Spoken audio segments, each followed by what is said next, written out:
많은 분들이 은퇴를 꿈꿀 때 이런 그림을 그립니다. 아침에 알람 없이 눈 뜨고, 카페에서 천천히 책 읽고, 여유 있게 운동하고, 사람들과 만나며 소소한 취미를 즐기는 삶. 하지만 실제 조기 은퇴자들에게 가장 먼저 찾아온 건 여유가 아니라 공허함이었습니다. 60세 김성호 씨는 34년 직장 생활을 마치고 조기 은퇴를 택했습니다. 연금 240만 원, 배당 수입월 70만 원. 경제적으로 크게 불안하지 않은 구성입니다. 그런데 은퇴 석 달 만에 그는 아침에 침대에서 잘 일어나지 못하는 자신을 보며 이런 생각이 들었다고 합니다. 이렇게 살아도 되는 걸까? 이게 맞는 걸까? 그의 말처럼 문제는 돈이 아니라 삶의 구조였습니다. 전문가들은 조기 은퇴자에게 찾아오는 무기력의 원인을 크게 세 가지로 분석합니다. 직장이란 단순한 일터가 아니라 내가 어떤 사람인지를 설명해주는 가장 큰 정체성입니다. 팀장, 과장, 실장, 선생님, 엔지니어. 이런 명함이 사라지는 순간 김성호 씨는 심리 상담에서 이렇게 말했습니다. 회사에서 나올 땐 해방감이 있었는데 사흘 지나니 내가 아무도 아닌 것 같았습니다.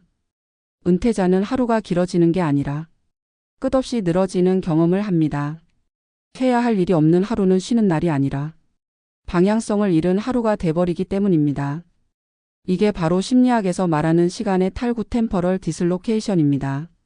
직장 기반의 관계는 직장을 떠나는 순간 70% 이상 사라진다고 합니다. 수십 년 일하며 매일 보던 사람들과의 연결이 끊어지면 일상 속 소통량 자체가 급격히 줄어듭니다. 이 세 가지가 합쳐지면 몸은 쉬고 있는데 마음은 쉬지 못하는 역설이 생깁니다. 그리고 이것이 바로 무기력의 시작점입니다. 다른 사례도 있습니다.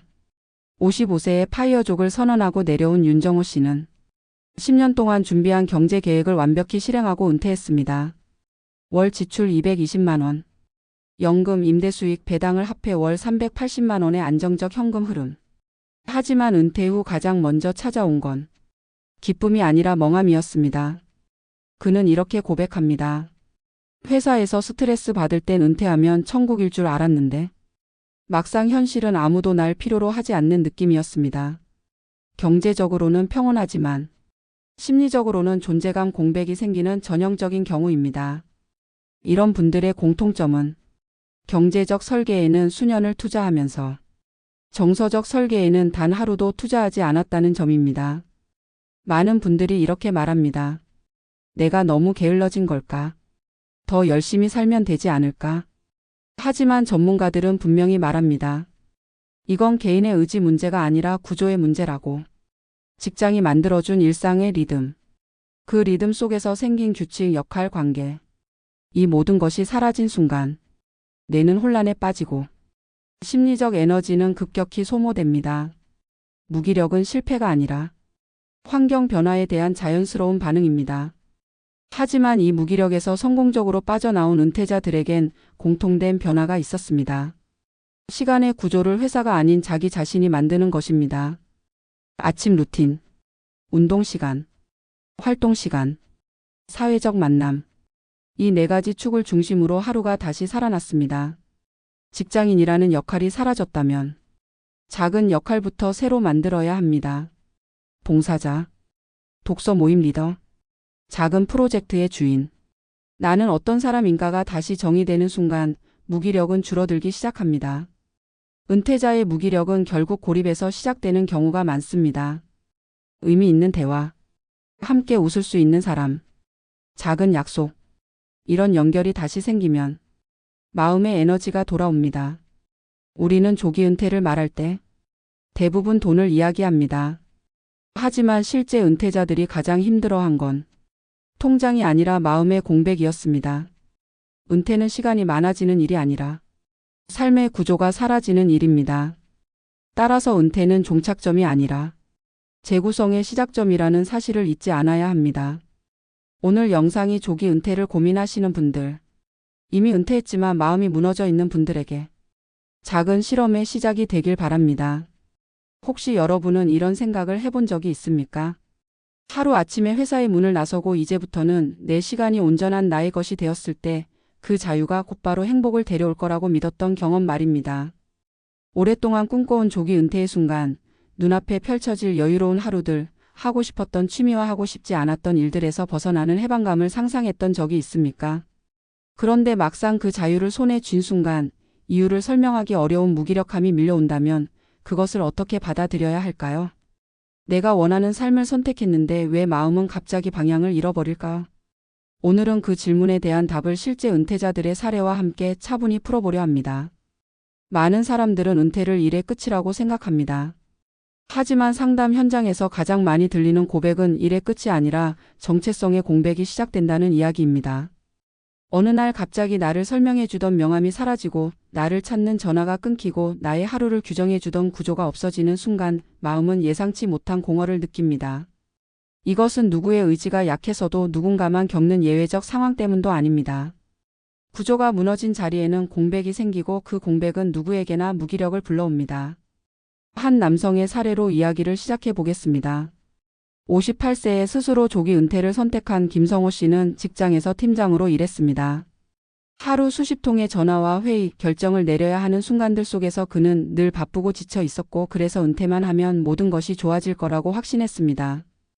연금과 배당 모아둔 자산으로 경제적 불안이 거의 없었고 동료들도 이제 편하게 살아라며 그의 선택을 부러워했습니다. 그는 첫날 아침 알람을 끄고도 놀라지 않았습니다. 드디어 나에게도 이런 날이 오는구나 마음이 벅차기까지 했습니다. 그런데 그 감정은 생각보다 빨리 사라졌습니다.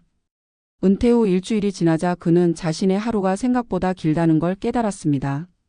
해야 할 일이 없다는 말은 달콤해 보이지만 해야 할 일이 없는 하루는 생각보다 버겁습니다. 어느 날 아침 그는 침대에 누운 채로 한참을 움직이지 못했습니다. 일어나야 할 이유가 없다는 사실이 그를 멈춰 세웠고 그 순간 그는 자신이 예상하지 못했던 문장 하나를 떠올렸다고 합니다. 나는 지금 누구인가? 직장에서는 매일 문제를 해결하고 사람을 이끌던 사람인데 집에서는 그 역할을 잃어버린 채 머뭇거리는 사람이 된 것 같다는 느낌이 들었다고 합니다. 이 공백은 감정적으로 매우 큰 충격을 줍니다. 비슷한 경험은 55세에 파이어족을 선언한 윤정호 씨에게도 찾아왔습니다. 그는 은퇴를 준비하는 데만 10년을 쏟았습니다. 투자 수익, 지출 구조, 비상 자금까지 모든 것이 완벽하게 구성돼 있었고 어느 누구보다 계획적으로 은퇴에 진입한 사람이었습니다. 그런데 은퇴 후 2달이 지났을 때 그는 의외의 감정을 느꼈다고 고백합니다. 마음이 기쁘지 않다는 것이었습니다. 그는 은퇴하면 하고 싶은 취미가 너무 많았지만 막상 그 취미를 시작하려고 해도 손이 쉽게 가지 않았고 하루 종일 무언가를 해야 한다는 생각조차 들지 않았습니다. 그는 상담에서 이렇게 말했습니다. 회사에 다닐 때는 그래도 내가 누군가에게 필요하다는 느낌이 있었는데 은퇴하고 난 뒤에는 그 느낌이 사라졌다. 내가 없어도 세상은 아무렇지 않게 돌아간다는 사실이 문득 외롭게 느껴졌다. 이 두 사례는 서로 다른 상황이지만 공통된 점이 있습니다. 경제적으로 안정되어 있었음에도 불구하고 마음은 중심을 잃었다는 점입니다. 많은 분들이 오해하는 부분이 바로 이것입니다. 은퇴 후의 어려움은 돈이 아니라 마음의 구조가 무너지는 데서 시작됩니다. 하루의 리듬을 만들어주던 환경이 사라지고 관계가 줄어들고 역할이 사라지는 순간의 무기력함은 자연스럽게 자리 잡습니다. 이것은 개인의 성향이나 의지의 문제가 아니라 누구나 겪을 수 있는 정서적 현상입니다. 그렇다면 이 무기력함의 정체는 무엇일까요? 심리학에서는 이를 역할 상실에서 오는 정체성 붕괴라고 설명합니다. 우리는 누구보다 더 바쁘게 살아온 만큼 스스로를 일로 정의해 왔습니다. 직장에서 나를 부르던 이름, 내가 맡은 책임, 내가 만들어온 성과들이 모두 나를 구성하는 중요한 요소였습니다. 그런데 이 요소들이 하루아침에 사라지면 뇌는 새로운 기준을 찾지 못해 잠시 멈춰섭니다. 다시 말해 우리는 자유를 얻은 것이 아니라 기준을 잃어버린 것입니다. 기준이 없는 자유는 방향을 잃고 방향을 잃은 마음은 자연스럽게 무기력을 느낍니다. 또 하나 중요한 것은 사회적 연결의 급격한 축소입니다. 직장은 일터인 동시에 사회적 관계망의 중심입니다. 매일 인사를 나누고 회의를 하고 커피를 마시며 나누던 대화들은 우리가 생각하는 것보다 훨씬 큰 심리적 에너지를 공급합니다.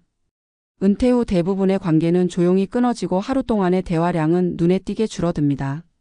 사람과의 연결이 줄어드는 자리에는 고립감이 들어오고 고립감은 무기력의 속도를 빠르게 합니다. 실제로 많은 은퇴자들이 말할 사람이 없다고 털어놓는 이유가 바로 이것입니다. 그렇다면 이 무기력함을 어떻게 다뤄야 할까요? 먼저 자신을 탓할 필요는 없습니다. 조기 은퇴자들이 공통적으로 겪는 이 감정은 자연스러운 심리적 반응입니다. 일의 구조가 사라졌고 나를 부르던 이름이 사라졌고 나를 찾아오는 사람이 줄어든 상황에서 잠시 멈추는 것은 당연한 일입니다. 중요한 것은 이 감정을 이해하고 그 위에서 새로운 구조를 만들어 나가는 일입니다. 이 과정에서 가장 먼저 필요한 것은 하루의 규칙을 가볍게라도 다시 만드는 일입니다. 직장이 시간을 쿠엔해 주던 시절과 달리 은퇴 후의 시간은 스스로 흐름을 만들어야 합니다. 아침에 일어나는 시간, 몸을 움직이는 시간, 뇌를 사용하는 시간, 누군가와 연결되는 시간을 작은 단위라도 정리하는 것만으로도 삶의 리듬은 다시 살아납니다. 두 번째로는 역할을 새로 만드는 일입니다.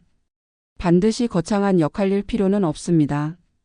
동네 도서관 봉사, 작은 글쓰기 모임의 멤버, 아버지로서의 역할, 배우자로서의 역할 같은 작고 개인적인 역할도 충분합니다.